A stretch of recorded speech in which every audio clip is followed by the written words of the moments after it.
السلام عليكم، ازيكم يا حبايبي؟ عاملين ايه؟ يا رب تكونوا بخير. يلا معايا النهارده هنعمل حاجه حلوه سهله وبسيطه. هعمل اكبر صينيه كيكه ببيضتين اتنين بس. ازاي؟ تعالوا هوريكم. يلا نقول بسم الله. معايا اول حاجه بيضتين وعليهم معلقه خل. يبقى دول ايه؟ بيضتين وعليهم معلقه خل. معايا سكر، معايا كوبايتين زبادي. ده المج طبعا اللي انا هعاير بيه. معايا بيكنج باودر وفانيليا وبيكنج باودر وملح ودقيق وزيت، مش اكتر من كده، وكاكاو خام بس مش هستعمله دلوقتي. اول حاجه حطيت البيضتين، بعد كده احط كل المواد السائله على بعضها.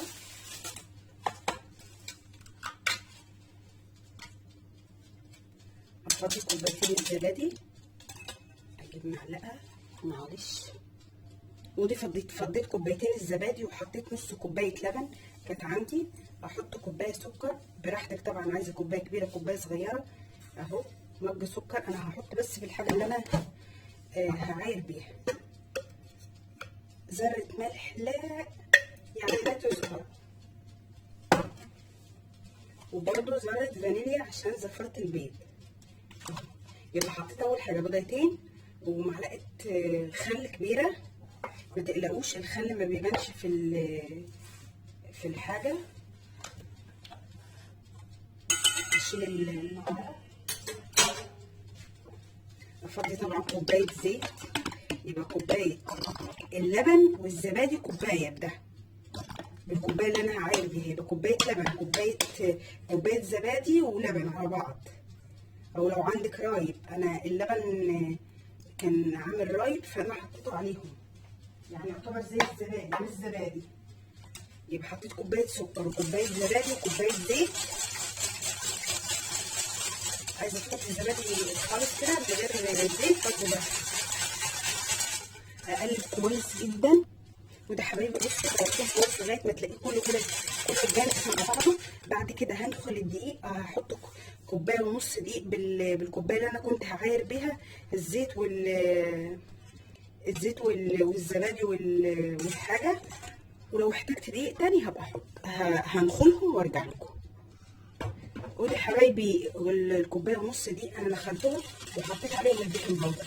اقلب كده، ولو احتجت نص كمان هحط، بس ان شاء الله مش هحتاج لان انا عايزه احط على نصها كاكاو.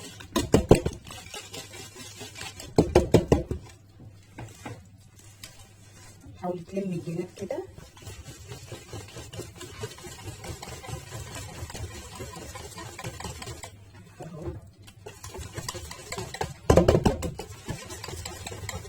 طبعا مش محتاج ايه، كويس كده.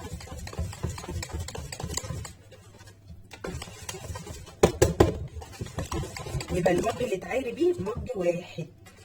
البيضتين دي حاجه اساسيه، لكن اي صينيه بقى انت عايز تعمليها باي مج، عايري المكونات كلها باي مج انت عايزاه. يبقى لو كوبايتين الزبادي مالوا مج خلاص كده كوبايه، مش محتاجه تاني انك انت تحطي لبن او تحطي حاجه.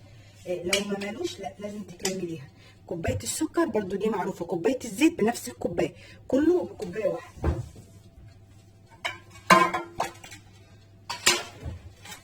وادي الصينيه بتاعتي افضي نص الخليط واسيب النص التاني عشان احط عليه كاكاو. الصينيه طبعا انا دهناها زيت.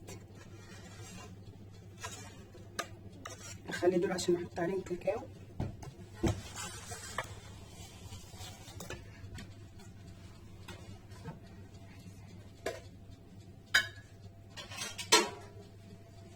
احط معلقتين كده كبار كاكاو اللي هما يعتبروا نص الكوبايه التاني او ربع الكوبايه اهو. في المرحله دي طبعا عايزه تزودي سكر زودي، عشان الكاكاو خام فمش مسكر اهو. حطيت معلقه سكر.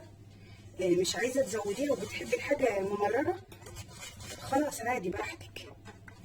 اوسع لكم بس عشان انا اهو كده. اقلب الخليط بقى ده كويس وارجع لكم.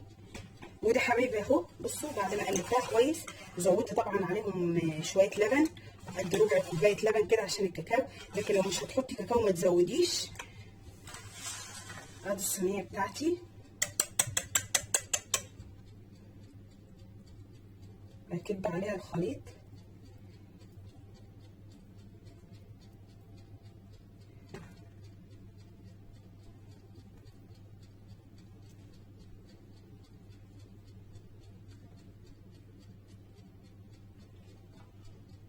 اغطي كده الابيض كله، ما اخليش بس غير الحراف الابيض هي اللي ظاهره،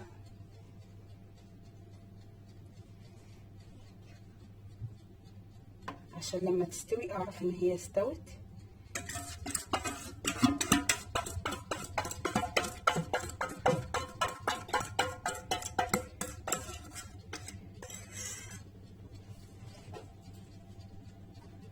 عايزه تيجي كده من جوه تعملي لها كده اهو، اعملي، مش عايزه براحتك، بس ما تلعبيش فيها كتير اهو. طبعا واحنا بنعمل فيها كده انا مولعه الفرن، ظبطها على درجه حراره 200، كل واحد طبعا على حسب الفرن بتاعه. درجه الحراره هدخلها الفرن ساعه الا ربع، وهبص عليها هدخل فيها السكينه او خله واشوفها استوت ولا لا، وبوريها لكم. وده حبايبي صينيه الكيكه اهي بعد ما خرجت من الفرن. قعدت قد ايه؟ قعدت حوالي ساعه الا ربع. طبعا انا مش هعرف، انا قطعتها بس مش هطلع منها عشان انا موديها لحد. اتمنى يا رب تجربوها وتعجبكم، واسيبكم في رعايه الله، والسلام عليكم.